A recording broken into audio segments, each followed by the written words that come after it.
Shah Fahad, Yusuf Zia, and Mehmet Bulut. Professor, the floor is yours.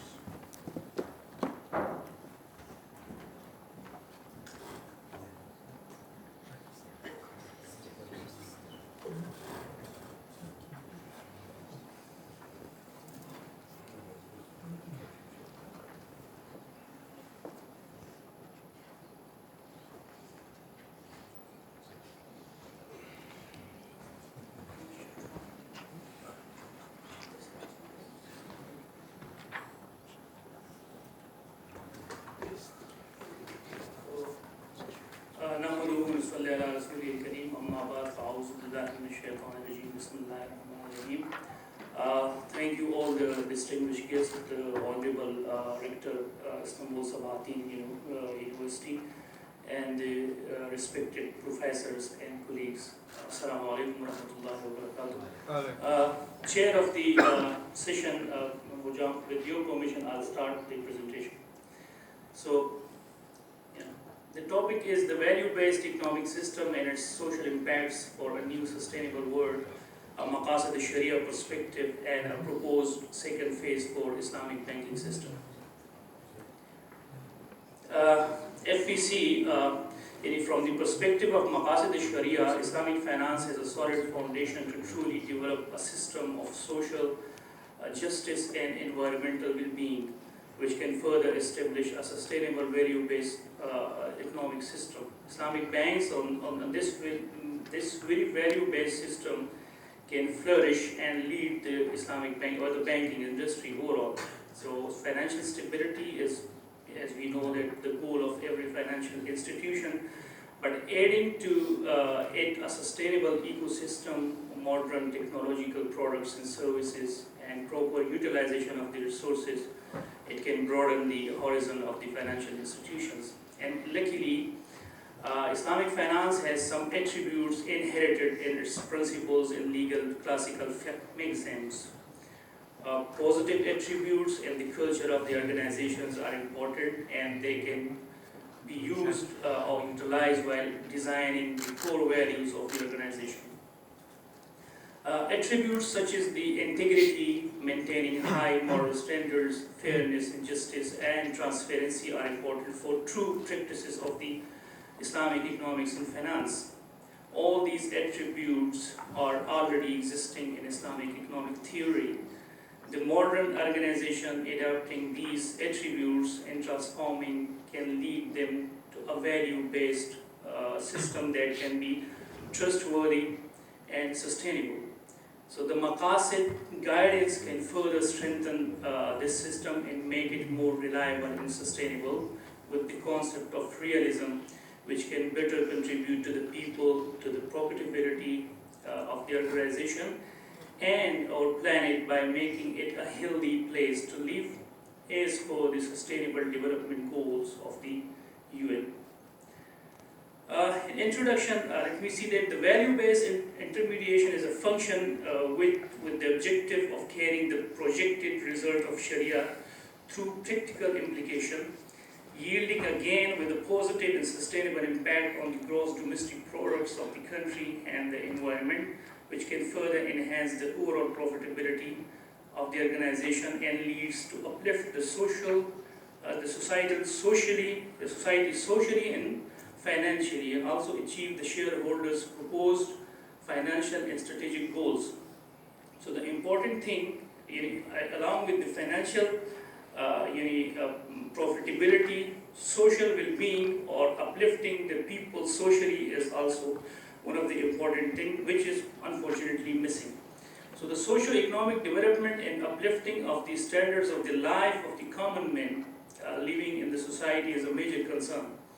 How to fix it to make Islamic financial institutions more viable and justice-based?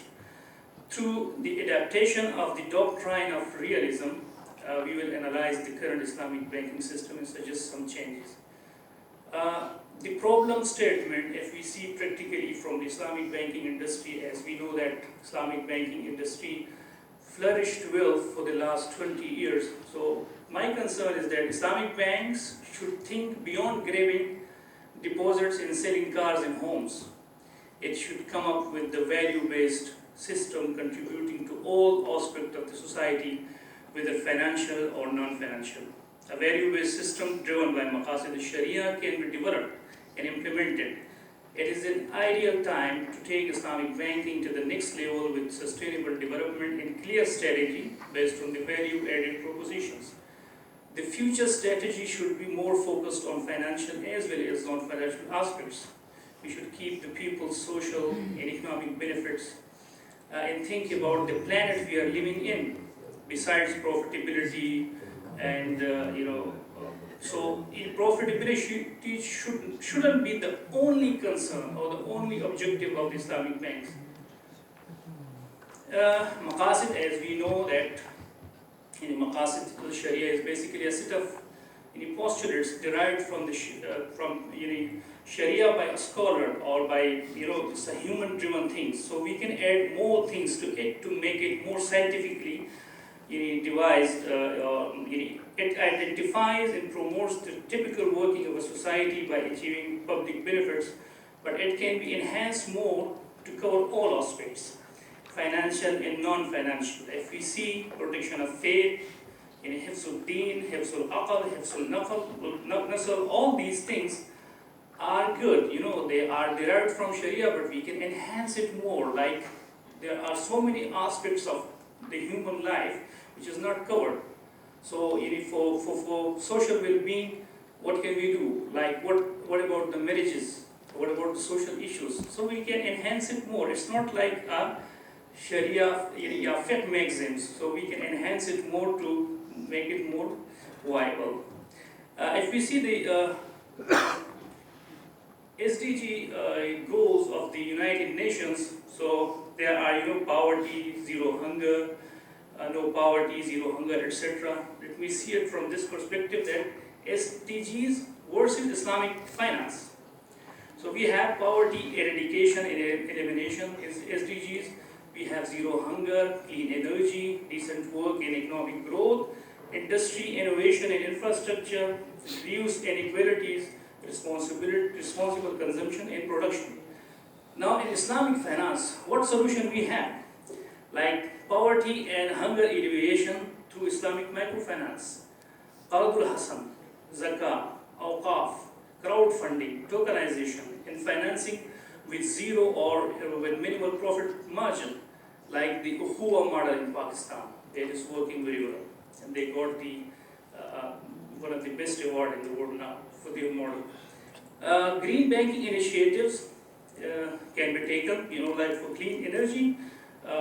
Many banks they have come up with the green banking initiative. Social impact sukuk we already have seen in Indonesia and different countries, and green sukuk, etc. So we can solve the green energy crisis also. And Islamic fintech and blockchain, they are contributing in the industry, innovation, and infrastructure. Islamic banks are coming at par to grab that. Equitable distribution of income, it is already inbuilt in our Islamic Sharia. And responsible consumption and production. So we have the concept of wasatiyah, like there is no tabriz and no miser. So we should have i'tidal, which is the concept we have in Sharia. Let me go to, I have a proposed structure. The time is less, so I'll go with that. I am proposing that there should be the assembly of practitioners, which will consist of the regulatory experts, lawyers from the corporate industry, central banks, legal officers, and commercial banks, legal and regulatory department representatives in this unit. And there should be a VBI members, value-based intermediation members, which will be from the bank's risk management, IT department, cyber security, financing, and finance and strategy department, and Sharia advisor. They should be part of this VBI club. And there should be a KM or knowledge management system, which will be consist of the key stakeholders in the bank, and their work will be to aware the staff and the people. Then we have the core value proposition. In number 2 figure, I'm showing that below, shows the output of the above. So AOF VBI members in CAM, what will be the output? They will devise the core value propositions, which is CVP, and then they will also formulate the VBI financial strategy, and they will come up with the VBI key performance indicators. Let me quote it, this is very important. Bank Negara Malaysia, they come up with this model, and they said that, the owner said that the rapid changes in dynamism of the industry required Islamic finance to strive even harder now. True to its name, Islamic finance needs to continuously curve its own branding in distinctiveness to provide wholesomeness value propositions. On this premise, the next frontier in the major milestone would be positioning Islamic finance to become more prominent and leading agent of positive change for the financial system and operate within a network economy that is built upon shared value, integrity, inclusivity, and sustainability. Greater attention will be devoted to value creation and value-based business that reflect the true essence of Islamic finance. So I have recommendations, and then I'll just go through the proposed model for Islamic banking based on the doctrine of realism.